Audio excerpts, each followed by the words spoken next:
heard via the Jack Spring Electric Heel Newsmaker hotline. Ethan Melancon is the Education Policy Director for Louisiana's Pelican Institute think tank. Hey, Mr. Ethan, welcome to Keel. Thank you for taking time for us.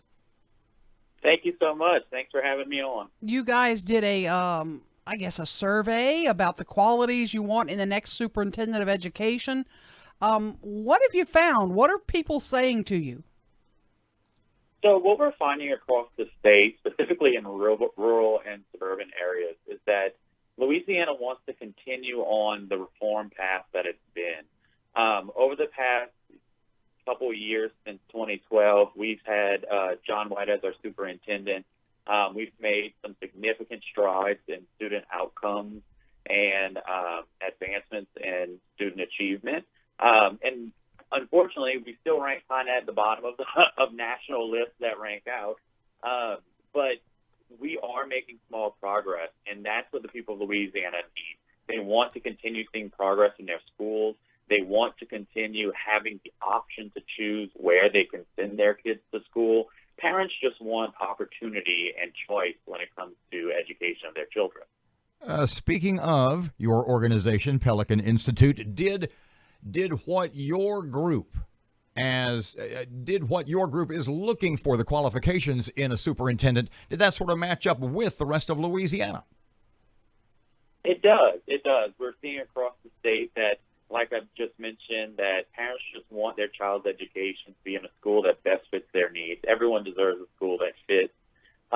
We also want to see more accountability. We want to see more focus on how schools are performing. And we also have seen across the state that parents really want their child to be ready for college or career when they're done with high school.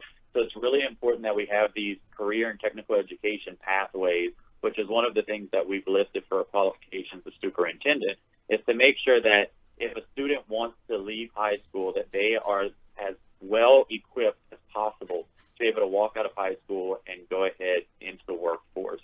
So it's important that we have welding programs, that we have IT programs, healthcare programs, that students can really grab onto and learn and be able to enter the workforce. Also, we believe that the next superintendent, and this is believed across the state as well, that the dollars should follow the child. We are one of the highest spenders when it comes to education in Louisiana, in the United States, and we need to get a better bang for our buck, and we need dollars to follow the students and go directly to the classroom, that way that student can have the most that they can get to succeed. So you want to cripple public education, I'm hearing people say, right? That's always the pushback for, but we believe that more competition in the market is always ultimately better. Also, it's important that we have options for students who are attending failing schools. We need to make sure that there's opportunities for students who may not have the chance to get a great education from the school that they are assigned because they're in a district.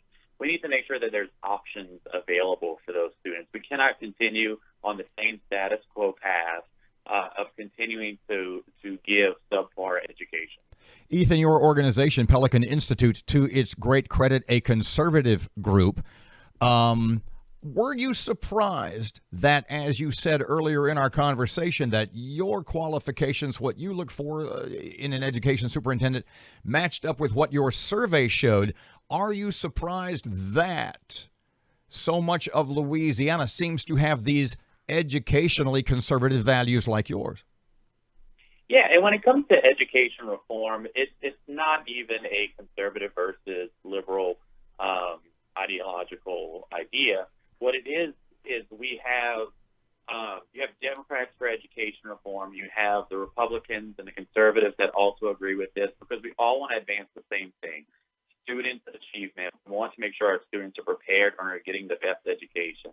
We know that education is the one thing that can pull people from poverty and break that cycle of poverty, and we need to make sure that every student has that opportunity. So it really doesn't surprise me that we have so much understanding around what we need for education going forward, and what people believe across the spectrum. So it's not just a conservative value, it's not just a liberal value, it is education and everyone's value. Are you guys, Pelican Institute, are you guys supporting any one of the, I believe, 6 finalists in the running, or do any of them have all the qualities you're looking for? So Pelican is following a few of the candidates. Of the 6, I know that we are looking intensely at least 3 of them. We are not ready to make a decision on who we would like. We just need to make sure that those qualifications that we put out, that the candidates match those qualifications. Which And that 3? Which Betsy 3 do you really- like? Are you allowed to Which tell 3 do you like? us, please? So, of course, we are very interested in Jessica Bagian, and we also are very interested in Joe Celovecki. And then also we're looking at the different other opportunities out there, like Heather Poole or even Paul Mallon. Cade Brumley not on your list for a particular reason?